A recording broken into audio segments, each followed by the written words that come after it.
안녕하세요, 여러분. 오늘은 우리 주변에서 볼 수 있는 평범한 가족의 갈등과 화해, 그리고 새로운 시작에 관한 이야기를 들려드리려 합니다. 새벽 5시, 민수는 조용히 일어나 출근 준비를 했어요. 43살의 얼굴에는 지난 10년간의 고된 직장 생활이 그대로 새겨져 있었지요. 거울 속에 비친 자신의 모습을 바라보며 그는 한숨을 내쉬었습니다. 이마의 주름은 더 깊어졌고 눈가의 주름살도 눈에 띄게 늘어났습니다. 중소기업 영업부장으로 일하면서 그는 가족을 위해 이른 출근과 늦은 퇴근을 반복했답니다. 오늘도 거래처 새 곳을 돌아야 하는군. 민수는 혼잣말을 중얼거리며 넥타이를 메었습니다. 강남 아파트 대출금, 아들 준호의 학원비, 그리고 아내 지연의 명품 쇼핑이 그의 어깨를 무겁게 했지요. 지연은 남편이 옷을 입는 동안 잠에서 깨어 있었지만 눈을 감은 채 그의 모습을 훔쳐봤어요. 한때는 그의 넓은 어깨와 다정한 미소에 설레던 마음이 이제는 차갑게 식어버렸답니다. 결혼 초에는 아침마다 일어나 남편의 아침 식사를 챙기고 넥타이를 메어주던 그녀였지만 이제는 그저 잠든 척만 하고 있었지요. 침실의 어둠 속에서 지연은 민수의 뒷모습을 바라보았습니다. 언제부터 우리가 이렇게 됐을까? 그녀는 생각했어요. 2년째 계속되는 부부관계의 부재, 민수가 마지막으로 그녀를 아는 것이 언제였는지 기억조차 나지 않았지요. 처음에는 그의 바쁜 일정을 이해하려 했지만 점점 마음의 거리는 멀어져만 갔습니다. 민수는 조용히 침실을 나서며 준호의 방을 들여다보았어요. 9살 아들은 평화롭게 자고 있었지요. 그는 문가에 서서 잠시 아들을 바라보았습니다. 너를 위해서라도 더 열심히 살아야지. 아들의 이마에 살며시 키스한 후 그는 현관문을 향해 걸었어요. 오늘도 열심히 해봐야겠다. 민수는 아파트 문을 닫으며 깊은 한숨을 내쉬었습니다. 민수가 현관문을 닫자마자 침실에서 지연의 휴대폰이 울렸어요. 화면에는 요가 선생님이라고 저장된 이름, 실제로는 그녀의 불륜 상대 재훈이었답니다. 어젯밤 당신 생각으로 잠을 이루지 못했어. 오늘 만날 수 있어. 지연은 무표정하던 얼굴에 미소를 지으며 답장을 보냈지요. 오늘 저녁에 만나요. 그녀는 휴대폰을 가슴에 안고 잠시 눈을 감았어요. 재훈과의 만남은 6개월 전 우연히 시작되었습니다. 지연이 몸매 관리를 위해 등록한 요가 스튜디오에서 그를 만났지요. 35살의 재훈은 열정적이고 매력적인 요가 강사였어요. 그의 따뜻한 미소와 관심 어린 눈빛은 오랫동안 감정적으로 메말라 있던 지연의 마음을 사로잡았습니다. 처음에는 수업 후 커피 한 잔을 마시는 것으로 시작했어요. 그녀는 자신의 외로움과 불행한 결혼 생활에 대해 이야기했고 재훈은 진심으로 공감해주는 듯 했지요. 커피 한 잔은 점심으로, 점심은 저녁 식사로 이어졌고 결국 그들은 호텔방에서 만나게 되었습니다. 지연은 침대에서 일어나 화장대 앞에 앉았어요. 거울 속 자신의 모습을 바라보며 그녀는 생각했습니다. 이게 정말 내가 원하는 삶일까? 잠시 양심의 가책이 느껴졌지만 곧 재훈과의 만남을 생각하며 그 감정을 밀어냈지요. 저녁 식탁에서 지연은 한숨을 내쉬었어요. 민수 씨, 오늘도 늦게 들어와요? 민수는 미안한 표정을 지었답니다. 중요한 거래처 미팅이 있어서 아마 10시는 되어야 들어올 것 같아. 지연은 눈을 굴리며 짜증을 냈어요. 남편은 늘 회사 일만 중요하게 생각했지요. 가족과 함께하는 시간은 언제나 뒷전이었답니다. 하지만 그녀의 마음속에는 다른 감정도 있었어요. 남편이 늦게 들어온다는 말에 오히려 안도감을 느꼈지요. 재훈과의 만남을 위한 시간이 생겼으니까요. 매일 이렇게 늦으면 준호가 아빠 얼굴을 언제 보겠어요? 주말에도 출장이라면서요. 지연은 비난하는 듯한 말투로 말했지만 실제로는 남편의 부재를 바라고 있었습니다. 민수는 밥그릇을 내려놓고 아들의 머리를 쓰다듬었어요. 준호야, 아빠가 이번 주말에는 꼭 같이 놀이공원 가자 약속할게. 준호의 눈이 반짝였지요. 정말요? 약속이에요. 그래, 약속이야. 민수는 미소 지었지만 그의 눈에는 피로가 가득했어요. 실제로 그는 주말에도 중요한 프로젝트 때문에 회사에 나가야 했지만 어떻게든 시간을 내서 아들과의 약속을 지키려고 마음먹었습니다. 지연은 그녀의 휴대폰을 확인하며 말했어요. 민수 씨, 오늘 저녁에 저는 친구들과 모임이 있어요. 준호는 어머님께 부탁드릴게요. 민수는 의아한 표정을 지었어요. 무슨 모임? 아침에는 말 안 했잖아. 지연은 표정을 굳히며 대답했어요. 급하게 잡힌 거예요. 대학 동창들이 오랜만에 만나자고 해서 거절하기 어려웠어요. 민수는 피곤한 표정으로 고개를 끄덕였어요. 더 이상 질문하지 않았지요. 예전 같았으면 누구와 만나는지, 어디서 만나는지 물어봤겠지만 이제는 그런 대화조차 그들 사이에서 사라진 지 오래였습니다. 지연은 아들 준호에게 말했어요. 엄마가 오늘 친구 만나러 가야 해서 할머니가 오실 거야. 또요. 엄마는 왜 맨날 나가요? 아빠랑 같이 있으면 안 돼요. 9살 준호의 눈에는 서운함이 가득했지요. 지연은 가슴이 찔렸지만 아들의 질문에 대답하는 대신 시어머니에게 전화를 걸었어요. 어머님, 준우 좀 봐주실 수 있으세요? 제가 중요한 약속이 있어서요. 전화기 너머로 시어머니의 한숨 소리가 들렸어요. 또?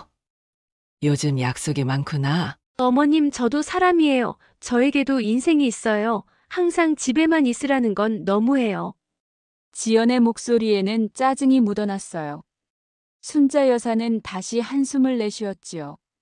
알았다. 준호는 내가 볼게. 하지만 지연아, 요즘 내가 자주 외출하는 것 같아 걱정이 되는구나. 걱정하지 마세요. 어머님, 그냥 친구들 만나는 거예요. 지연은 통화를 서둘러 끝냈습니다. 통화가 끝나자 지연은 침실로 들어가 옷장 문을 열었어요. 잠시 고민하다가 검은색 실크 원피스를 꺼냈지요.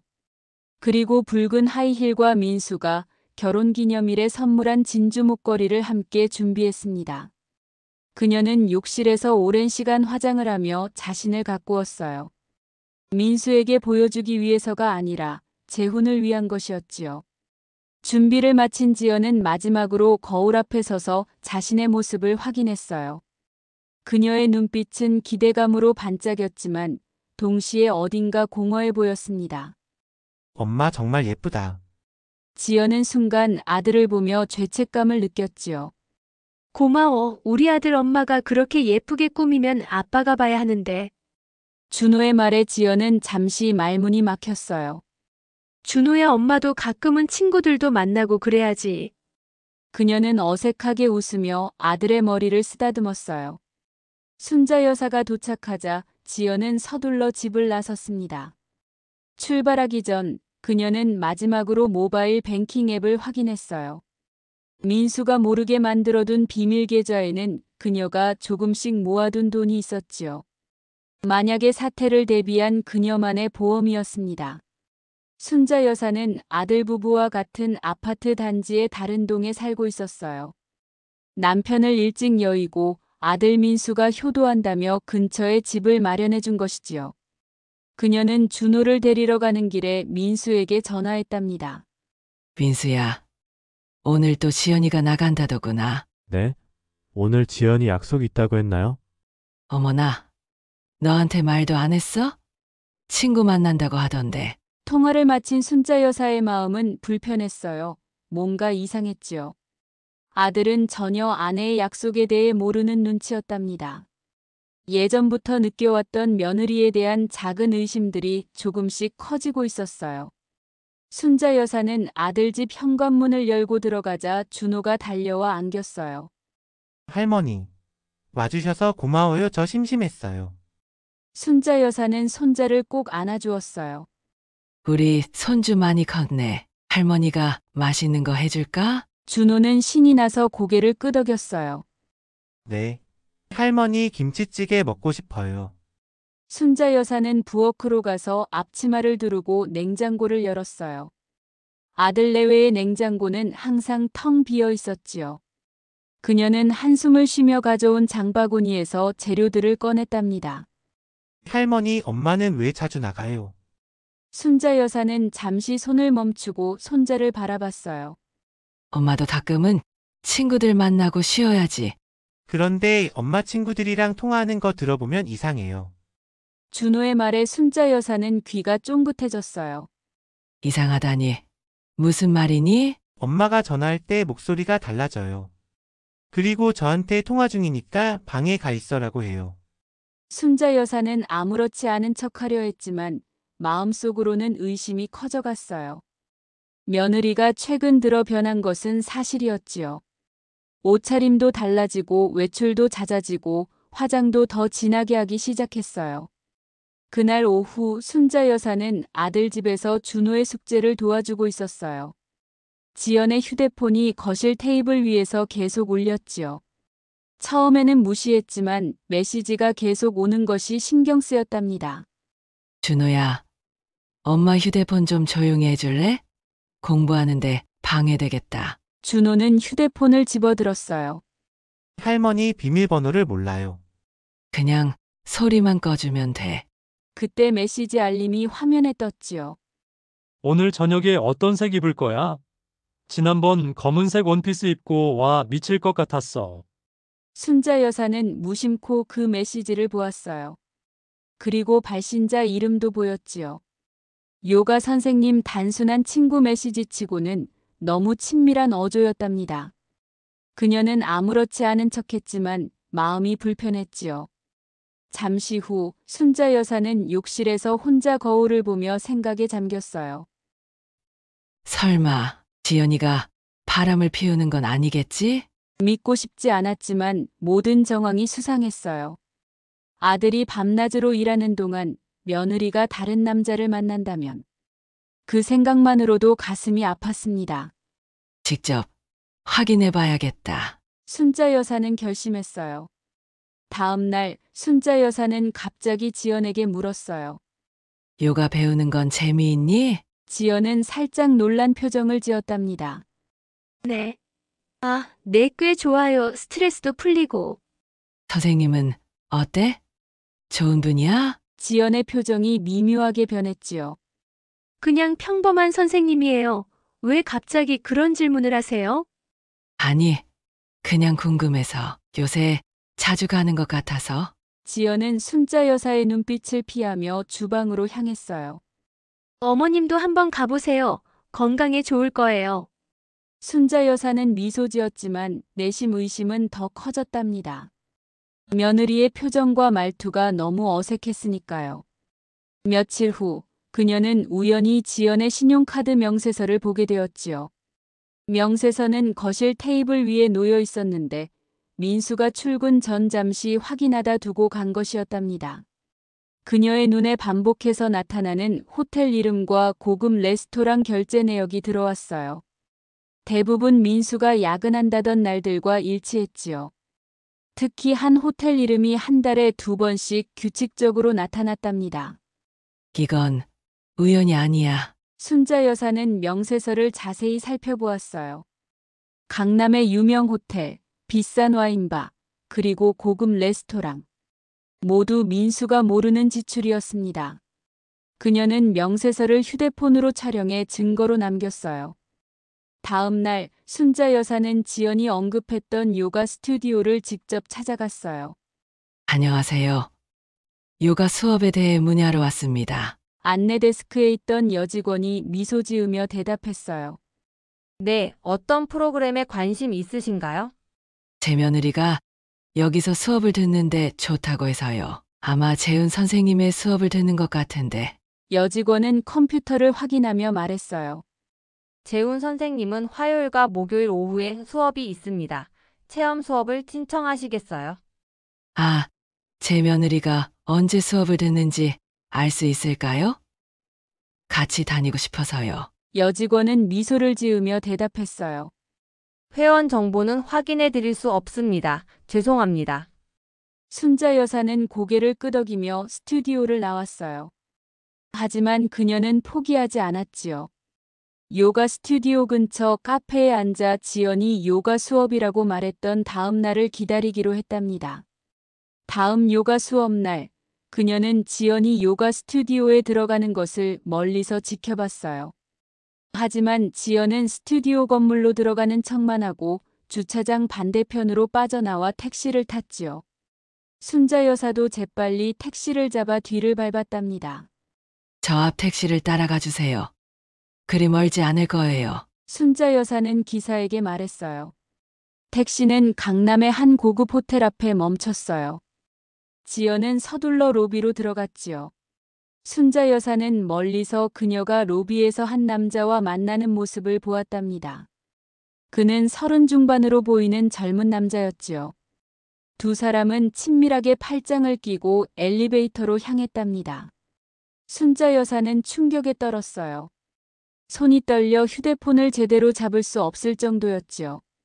그래도 그녀는 휴대폰을 꺼내 두 사람이 팔짱을 끼고 가는 모습을 사진으로 찍었어요. 그리고 호텔 이름과 날짜, 시간을 메모했답니다. 그날 밤 순자 여사는 잠을 이루지 못했어요. 아들이 직장에서 열심히 일하는 동안 며느리는 다른 남자와 시간을 보내고 있었지요. 그녀는 민수에게 이 사실을 어떻게 알려야 할지 고민했어요. 아들이 받을 충격과 상처를 생각하니 가슴이 아팠지만 더 오랫동안 속이는 것도 옳지 않았답니다. 민수에게 알려야 해. 하지만 어떻게? 순자 여사는 깊은 한숨을 내쉬었어요. 다음 날 저녁 지연이 돌아왔을 때 순자 여사가 혼자 거실에서 기다리고 있었어요. 지연아, 어제 요가 수업은 어땠니? 지연은 가방을 내려놓으며 미소 지었지요. 아, 좋았어요. 점점 실력이 늘고 있는 것 같아요. 순자 여사는 차분하게 휴대폰을 꺼냈어요. 요가 스튜디오 말고 호텔에서는 어땠어? 지연의 얼굴에서 혈색이 싹 가셨지요. 무슨 말씀이세요? 어제 내가 호텔에 들어가는 거 봤어. 그 남자와 함께. 순자 여사는 휴대폰에 저장된 사진을 보여주었어요. 지연은 의자에 털썩 주저앉았지요. 그녀의 얼굴에서는 모든 가장된 표정이 사라지고 공포와 당혹감만 남았어요. 어머님이 저를 미행하셨어요? 지연의 목소리는 떨리고 있었어요. 미행이라니 그런 말을 하지 마. 난 내 아들과 손자가 걱정돼서 확인한 것뿐이야. 지연은 갑자기 공격적으로 변했어요. 제 사생활을 감시할 권리가 어디 있으세요? 이건 불법이에요. 불법? 내 아들이 밤낮 없이 일하는 동안 넌 다른 남자랑 호텔에 가고 그게 합법이라고 생각하니? 두 사람의 언쟁은 점점 격해졌어요. 지연은 민수의 무관심을, 순자 여사는 지연의 배신을 책망했지요. 민수 씨는 2년 동안 저를 여자로 대하지 않았어요. 부부관계도 거의 없었고 제 이야기는 들어주지도 않았어요. 지연의 목소리가 높아졌어요. 그녀의 눈에는 분노와 눈물이 고여 있었지요. 그렇다고 바람을 피워도 된다는 거야? 그럴 거면 이혼을 하지. 지연은 비웃으며 말했어요. 이제 와서 이혼? 민수 씨가 동의할 것 같아요? 그 사람은 체면이 중요한 사람이에요. 직장에서 이혼남이라고 소문나면 얼마나 창피하겠어요. 순자 여사는 진심으로 충격을 받았어요. 며느리의 냉정한 계산이 그녀를 더욱 분노하게 했지요. 내가 정말 그런 사람이었다니? 내가 잘못 봤어. 순자 여사의 눈에 실망감이 가득 찼어요. 지연의 눈에 분노가 가득 찼어요. 민수 씨한테 말씀하실 거예요? 당연히 말해야지. 내 아들이 이런 배신을 당하고 있는데 가만히 있을 수 없어. 지연은 비웃었어요. 말해보세요. 그러면 제가 준호 데리고 이 집에서 나갈 거예요. 2번 다시 못 볼 거예요. 그 애를. 순자 여사는 그 말에 얼어붙었어요. 손자를 빼앗길지도 모른다는 공포가 그녀를 덮쳤지요. 하지만 동시에 아들이 이런 속임수 속에서 살게 할 수는 없었답니다. 그런 협박으로 날 막을 수 있다고 생각하니? 순자 여사는 떨리는 목소리로 대답했어요. 준호는 내 소유물이 아니야. 그 아이에게는 아버지도 있고 할머니도 있어. 그날 밤 순자 여사는 민수에게 전화했어요. 민수야, 좀 와줄 수 있니? 중요한 얘기가 있어. 민수는 어머니의 급한 목소리에 회사 일을 뒤로하고 달려왔지요. 어머니 무슨 일이에요? 민수는 어머니의 집에 도착하자마자 물었어요. 순자 여사의 표정이 심상치 않아 보였기 때문이었지요. 순자 여사는 한참을 망설였어요. 아들에게 이런 충격적인 소식을 어떻게 전해야 할지 고민했지요. 민수야, 앉아봐. 순자 여사는 소파를 가리켰어요. 지연이에 대해 내가 알아야 할 것이 있어. 민수의 표정이 긴장으로 굳어졌어요. 어머니 무슨 일이 있었던 거예요? 순자 여사는 깊은 숨을 들이쉬고 천천히 이야기를 시작했어요. 지연의 수상한 행동들, 요가 선생님의 문자 메시지, 그리고 호텔에서의 목격담까지. 그녀는 휴대폰에 저장된 사진을 보여주었어요. 지연이 다른 남자와 호텔에 들어가는 모습이었지요. 그리고 신용카드 명세서의 호텔 결제 내역, 그들이 자주 가는 레스토랑 목록. 이게 무슨 어머니 이런 걸 왜 조사하신 거예요? 민수의 목소리는 믿을 수 없다는 듯 떨렸어요. 조사한 게 아니야. 우연히 알게 된 거야. 그 아이 휴대폰에 요가 선생님이라는 사람이 보낸 메시지를 봤어. 내용이 수상해서 미안하다. 민수야. 민수의 얼굴이 창백해졌어요. 처음에는 부정하고 싶었지요. 하지만 증거가 너무 명백했답니다. 지연이가 날 속였다고요? 얼마나 오랫동안? 저긴 모르겠지만 신용카드 명세서를 보면 최소 6달은 된 것 같아. 민수의 눈에 눈물이 고였어요. 그의 가슴은 배신감과 분노, 그리고 깊은 상처로 가득 찼지요. 제가 뭘 잘못했길래?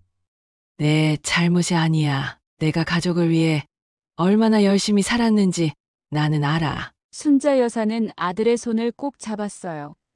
민수는 멍한 표정으로 어머니의 소파에 몸을 묻었지요. 어떻게 해야 할지 모르겠어요.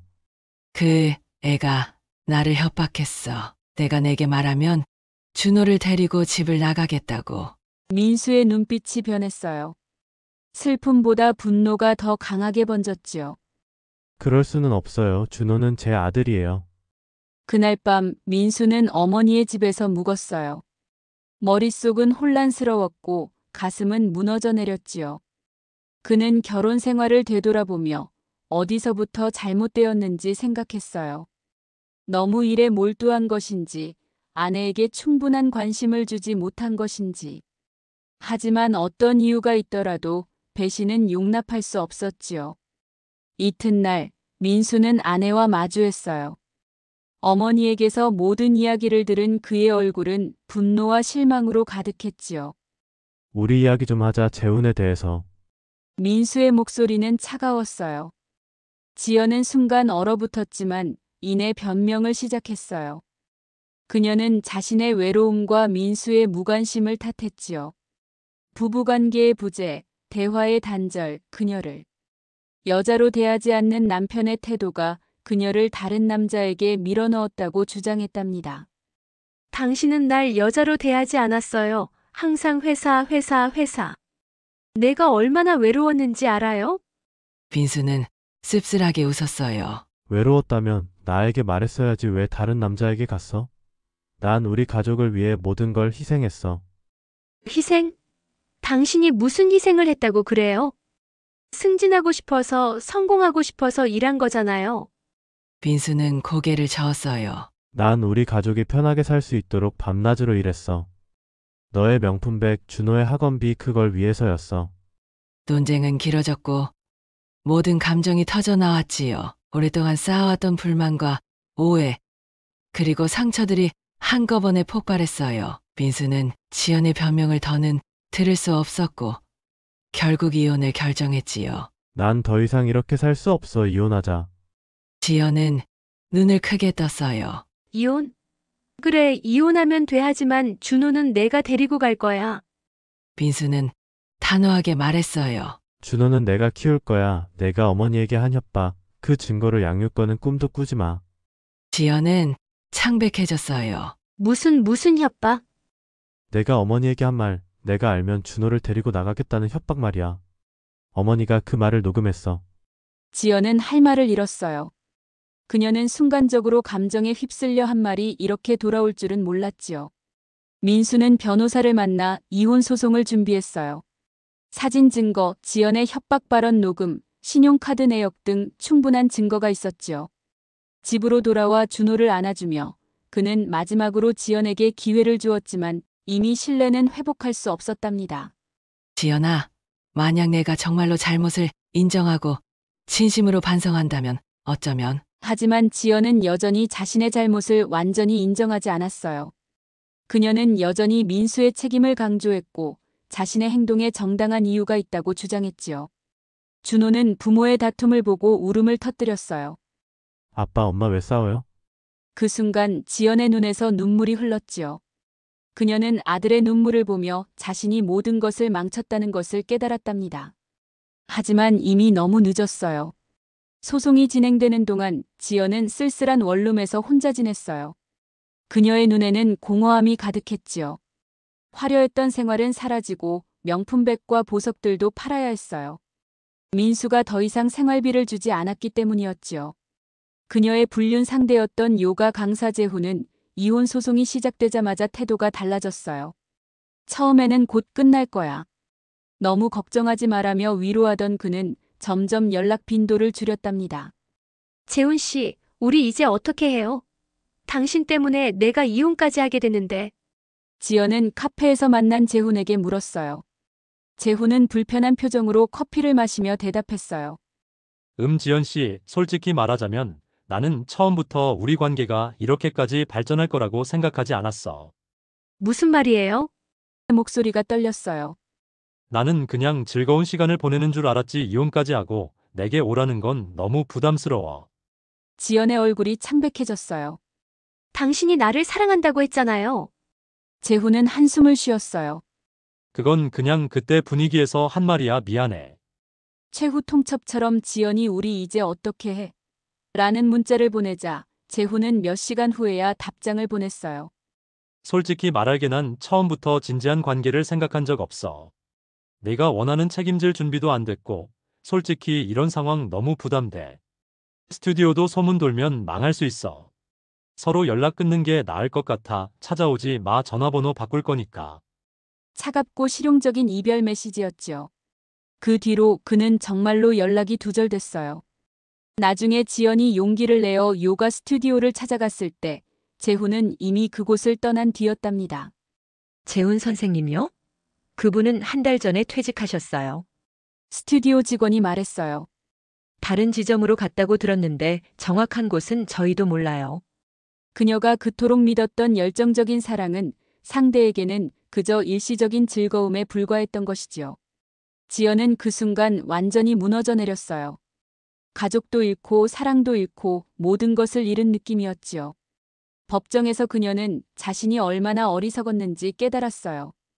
열정적인 불꽃놀이처럼 금방 사그라든 관계를 위해 10년의 결혼 생활과 아들과의 관계를 희생한 것이지요. 판사는 충분한 증거를 검토한 후 민수에게 양육권을 주었답니다. 지연에게는 제한적인 면접 교섭권만 주어졌지요. 한 달에 2번 지정된 장소에서만 준호를 만날 수 있었어요. 지연은 3달 동안 심리 상담을 받았어요. 자신의 행동 원인, 그리고 파괴적인 선택을 했던 이유를 이해하기 위해서였지요. 상담사는 그녀가 가지고 있던 정서적 공허함과 그것을 채우기 위해 선택한 잘못된 방법들을 깊이 들여다보게 했답니다. 내가 왜 그랬을까요? 지연은 상담실에서 눈물을 흘리며 말했어요. 내가 정말 민수 씨를 사랑하지 않았던 걸까요? 상담사는 천천히 대답했어요. 사랑은 다양한 형태로 나타납니다. 당신이 남편에게 원했던 것은 어쩌면 관심과 인정이었을 수도 있어요. 그리고 그것을 받지 못했다고 느꼈을 때 다른 곳에서 찾으려 했던 거죠. 지연은 고개를 끄덕였어요. 민수 씨가 바쁘다는 건 알았어요. 하지만 너무 외로웠어요. 그래도 이렇게 모든 걸 망칠 권리는 없었는데. 상담 과정에서 지연은 자신의 내면을 진실하게 마주했어요. 그녀는 자신의 허영심, 인정받고 싶은 욕구, 그리고 문제를 직면하지 않고 도피하는 습관이 이런 결과를 가져왔다는 것을 깨달았지요. 이제 어떻게 해야 할까요? 지연은 마지막 상담 세션에서 물었어요. 진정한 회복은 자신의 잘못을 인정하고 책임지는 것에서 시작됩니다. 피해를 입은 사람들에게 진심으로 사과하고 행동으로 변화를 보여주는 것이죠. 어느 화요일 용기를 내어 지연은 시어머니를 찾아갔어요. 어머님, 현관 앞에 선 지연의 목소리는 떨렸지요. 순자 여사는 문을 열자마자 얼굴을 굳혔어요. 무슨 일이야? 잠시 이야기할 수 있을까요? 순자 여사는 처음에는 문을 닫으려 했어요. 하지만 지연의 눈에 맺힌 눈물과 창백한 얼굴을 보고 망설였지요. 들어와. 그녀의 목소리는 여전히 차가웠답니다.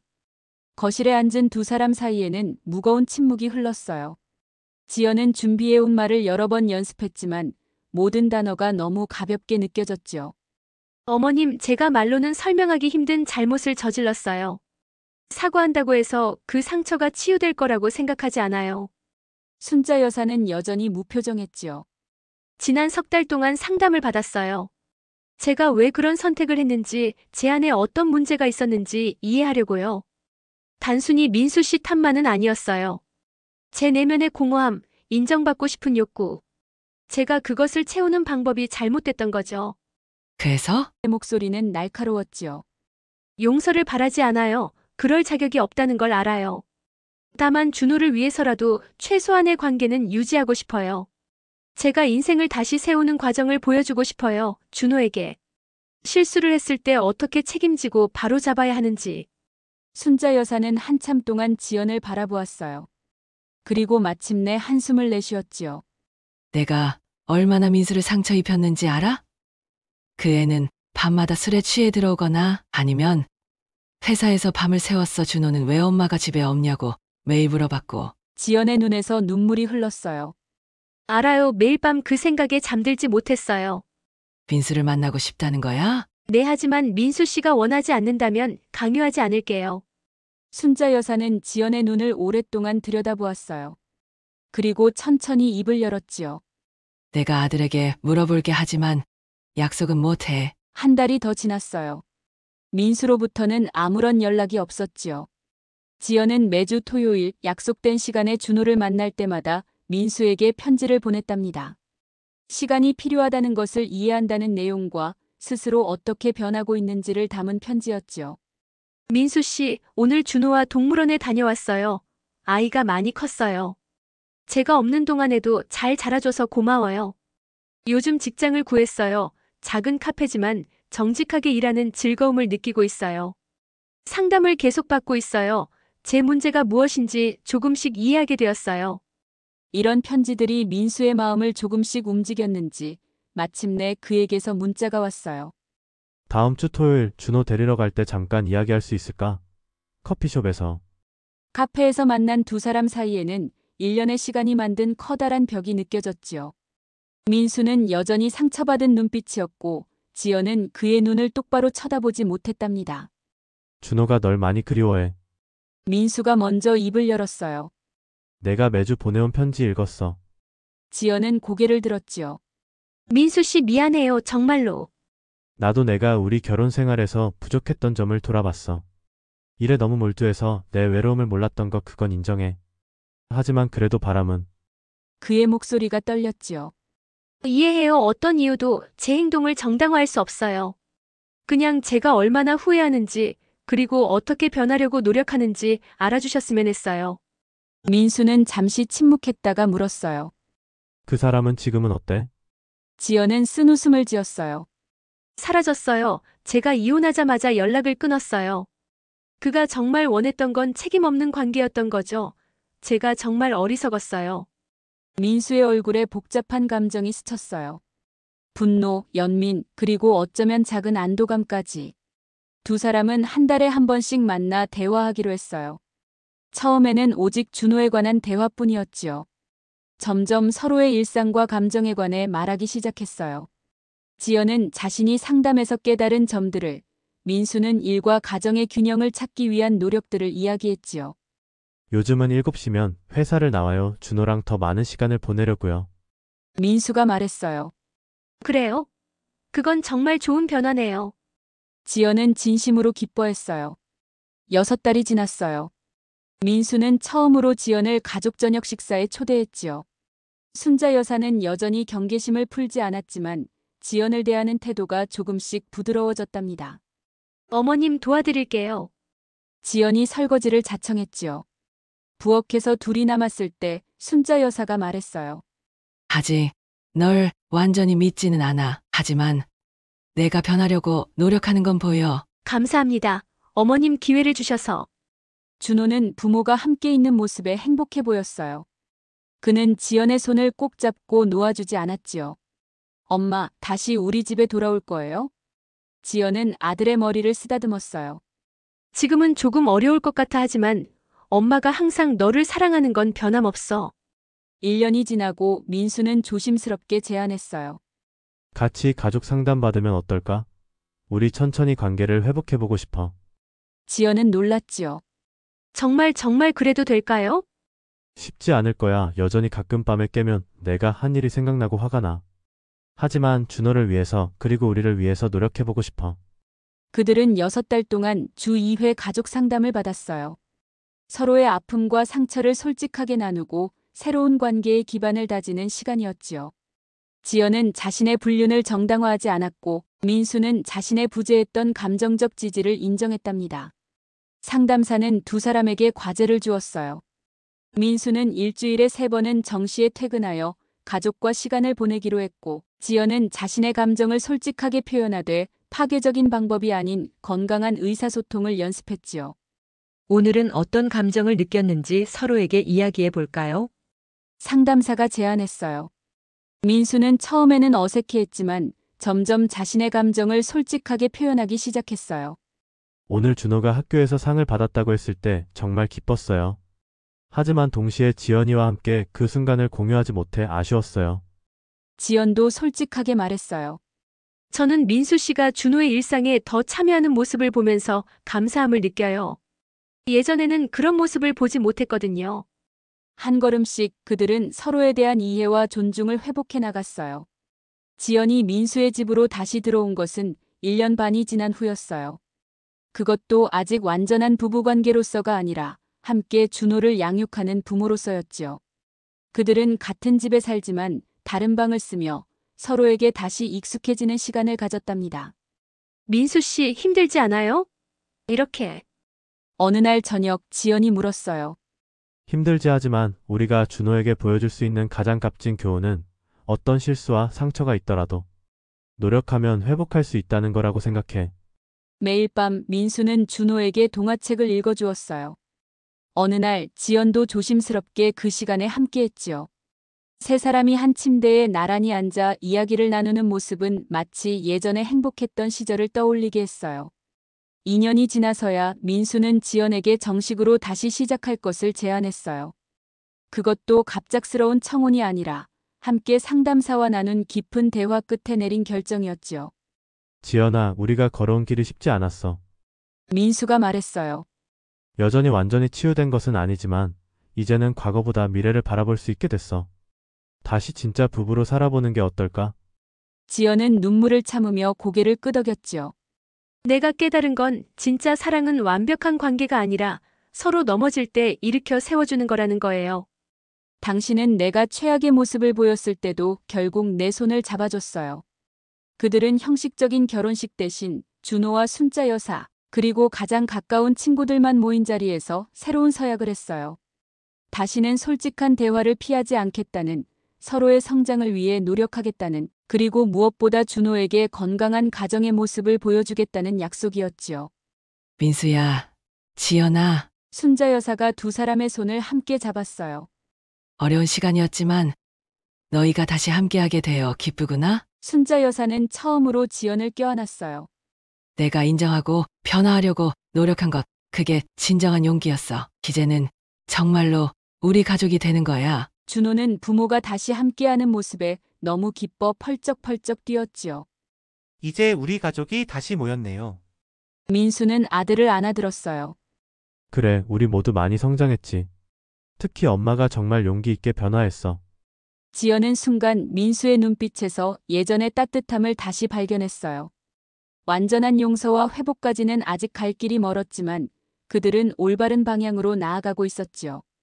그로부터 6달 후 그들은 제주도로 가족여행을 떠났어요. 바다를 바라보며 민수와 지연은 조용히 손을 잡았지요. 3년 전에는 상상도 못했을 모습이네요. 우리가 이렇게 다시 함께할 수 있을 거라고. 나도 믿기지 않아요. 지연이 대답했지요.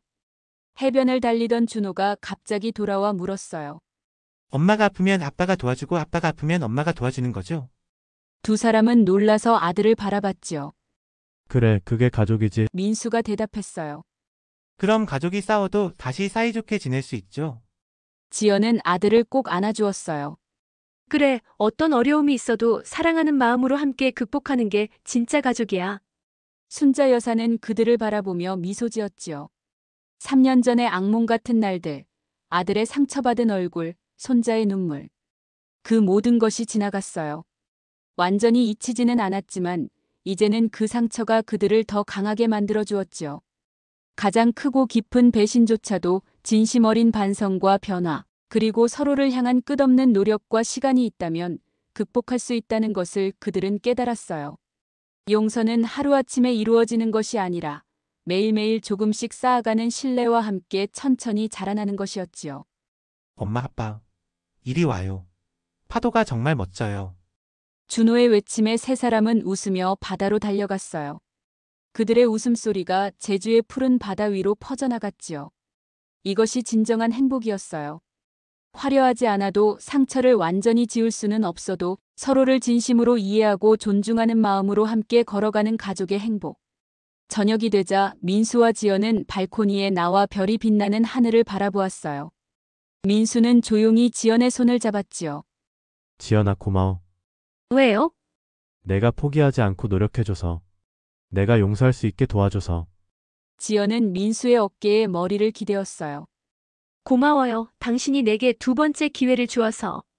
두 사람은 말없이 별을 바라보았어요. 때로는 가장 깊은 상처에서 가장 강한 결합이 탄생하기도 합니다. 그들의 이야기는 끝이 아닌 새로운 시작이었어요. 더 단단하고 더 진실되고 더 깊은 사랑의 시작.